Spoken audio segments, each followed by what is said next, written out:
I'm Chip Freund, and this is the Artist Spotlight, conversations with contemporary artists based on 5 simple questions that explore the artist's journey, creativity, and sources of inspiration. Welcome to another episode of the Artist Spotlight podcast. I'm Chip Freund, and today I'm joined by Jean Cheely. Jean is a studio artist and instructor working in fused glass and jewelry creation and is based in Cary, North Carolina. Jean, welcome to the show. Thank you. Thank you for having me. Well, this is a delight. You and I have known each other for a bit through the Cary Gallery of Artists, but I always enjoy getting to know each of the artists a bit better as we go through the process here on the podcast. So the first thing I ask each artist to do is share a little bit of something you're currently working on, or something you just finished, to go to ground the audience in what you're currently up to. So my latest body of work is an unusual technique that I have added my own spin to, and currently showed in the Piedmont Craftsman Show, which turned out to be a great show for me. We'll see how it is going forward. But the title of the body of work is Vessels and the Spaces Within. And what makes it unique is the design elements that I make before I make these vessels. The vessels are dropped through a mold that I make, and the drop has to be watched very carefully, especially at the end when the vessel hits the bottom of the kiln floor. I stop the heat so that it won't go any further, and then anneal it. There is a lot of cold working technique after that to prepare the rim of the vessel. But what makes this method so unique is that it's fire polishing on the way down, inside and out. So it appears to be blown glass. Well, what I mean is it has the great aspect of blown glass in that it looks fire polished inside and out, versus, say, forming that in some kind of a mold, which always leaves a bit of a residue on the outside. So anyway, I've had a lot of fun. I made about 54 different vessels. Each vessel takes 100 hours from concept to completion. Now, a lot of those hours are kiln time, because they require 3 different kiln firings, which are each 24 hours. And the rest is designing, cutting, and then cold working it at the end. Sorry if that was too long. No, that was great and very informative. You described things, I think, quite effectively. And congratulations on on getting into Piedmont. That's a notable event each year. Thanks. So we then roll into our questions. And the first is, what is your earliest memory of making art of any kind? I would have to say my earliest memory happened around when I was 12 years old. And I wanted to redesign my bedroom. In our household, we never had designers coming in, but I was always kind of envious of my friends whose parents did bring in designers. So I thought, well, I'm going to do my own. So I was pretty good by that age at sewing. And so I made a princess canopy for my bed with a coordinating bedspread, dust ruffle, curtains, and then I refinished my furniture to match my new decor. That's my earliest memory. That's pretty ambitious. And then from there, I also designed and made clothes for school, 2 formal gowns and quilts, knitted and crocheted wearables. I grew up in a family of makers. There were 4 kids with different interests and talents. And there were always projects in the making in our household. So at the time, I didn't realize, I know now that kind of energy, group energy, is inspiring and keeps you going.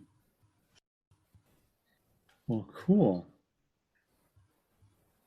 Question number 2 is, what brought you to your current media and why? And you really, as I understand it, are into a couple of different things. You've got the fused glass work, and then you also have some lovely jewelry, wearable works of art, if you will. What brought you to those spaces and why?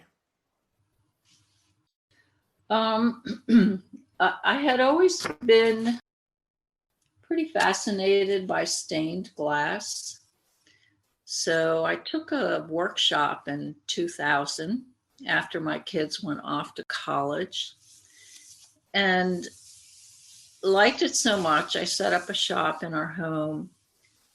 I would often work until 2 a.m. It was almost intoxicating. So then I ended up designing and making custom windows for homes. I sold small items in a cooperative gallery in Apex at that time. And then I was commissioned to make a 6-foot by 6-foot window in the lobby of Sanderson High School in the athletic director's office window. And lately, if I run into somebody from Sanderson, I'm told that almost every senior poses for a picture taken by their parents at graduation in front of that window. So that to me is very gratifying to hear. But glass is an amazing medium. I became curious about other art forms in glass and decided to attend Corning Museum of Glass workshops. They are week-long, very intensive workshops. They teach a broad spectrum of art disciplines in glass as the medium, which includes blowing glass, flame work glass, casting glass, kiln forming glass, carving, sculpting, and cold working. So I took at least 3 or 4 of those intensives, and they were in casting glass, kiln forming, carving, sculpting, and cold working. So I also took intensives at Pittsburgh Glass, Aramont School of Arts and Crafts, the Chrysler Museum of Glass, and Warm Glass Studio. All of those contributed greatly to my technical and creative processes.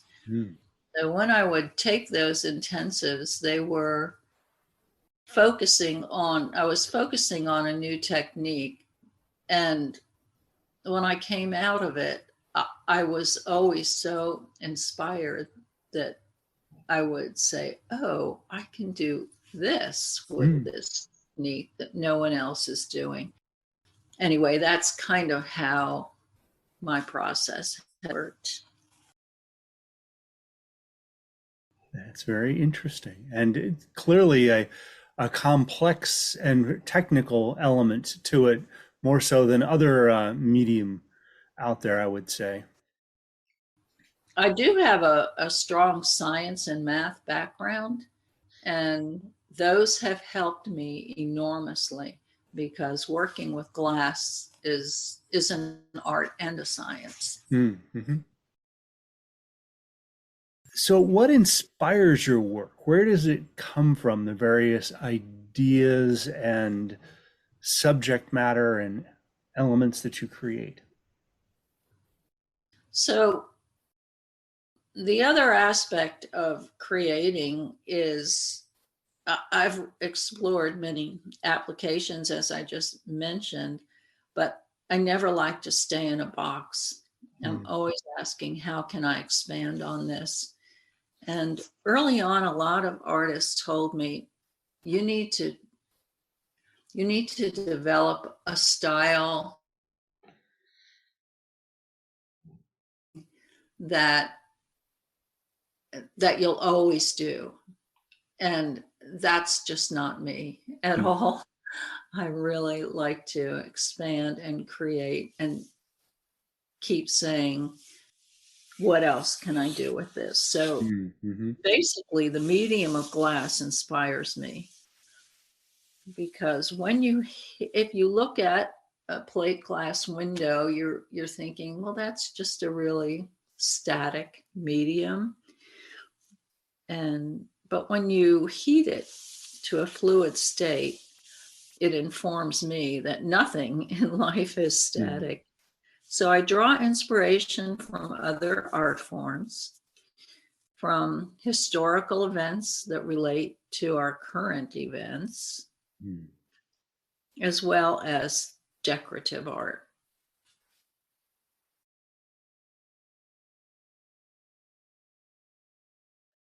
As you look back on your career so far, what advice would you give to an artist just starting out? My main advice would be, take classes from the best you can afford Mm. and master the technique. And I'd say look for inspiration by visiting museums, paying attention to nature and other art forms to inform your work. As I said before, don't stay in a box with your work. And most of all, love what you're doing. Good, good, good. And no episode would be complete without some recommendations. So, whose art should we go out and check out? It could be somebody you just recently discovered, or an old master that is you've gone back to time and time again. Well, probably my favorite master glass artist, Lino Tagliapietra. And he started out as a Murano glass artist Mm. at the age of 8. And when Dale Chihuly went over there to do a Fulbright fellowship, he met him and offered to bring him to this country, because Lino is a true glass artist. He wanted to create his own forms and his own colors. And a lot of people might not know this, but and maybe it's changed, but back then the Murano glass artists, it's a factory, Mm-hmm. and they required their glass blowers to do a certain piece the same way and master that so that they could do production work. Mm-hmm. And they were not allowed to have their own artistic meaning in it. So he came over here, and he really was inspirational and taught the glass blowing artists in this country how to blow glass. And not do this by yourself. If you want to advance to these big pieces, you need a team Mm. of 4 to 6 people who are going to help you in the processes. And just I had the opportunity to meet him over those 10 years that I went to the Glass Scholar. He was always there, and just such a wonderful, wonderful person. He retired this past year at age 84. He was still blowing glass, but probably, yeah. And then I'm also very involved in making jewelry and working with precious gems, metals, and pearls, trying to create some timeless pieces that the forms, again, coming from nature. And I was very lucky to take many workshops with Marianne Schur, who was a world-renowned metals expert and jewelry designer. And then I also make jewelry from my class. So I just wanted to mention that. I also began teaching classes at local craft centers, which really challenged me to make sure I knew my craft well and could get my students excited about learning and making. But I would have to say those are the two artists that inspired me the most. And then, of course, combining glass and jewelry creations, Louis Comfort Tiffany. I've studied a lot of his books, and that was very inspiring. And I've seen a lot of his exhibits. So that's what I would impart to people who want to go on this journey at all. Well, thank you for those recommendations. Appreciate having that. One of the fun jobs being the host of this is I get recommendations of all sorts of artists to go check out that I may not know. So I look forward to that personally. So thank you for that. Well, thank you for having me. Well, that brings us here to the end, and we want to make sure that folks can get out and find your work. And of course, you've got a website, GeneCheely.com. You and I share gallery space at the Cary Gallery of Artists in lovely downtown Cary. And I believe you're also right next door, also at the Village Art Circle. And on the other side of the country, if you're out in Washington State, stop into the Tacoma Museum of Art Shop, and you can find some of Gene's work there as well. So once again, Gene, thank you for being on the show.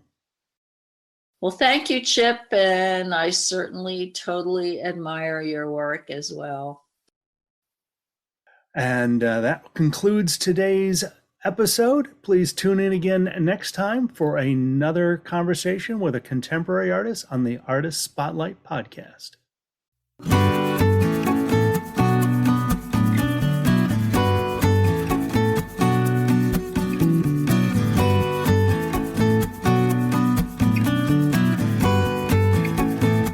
Thank you for joining us.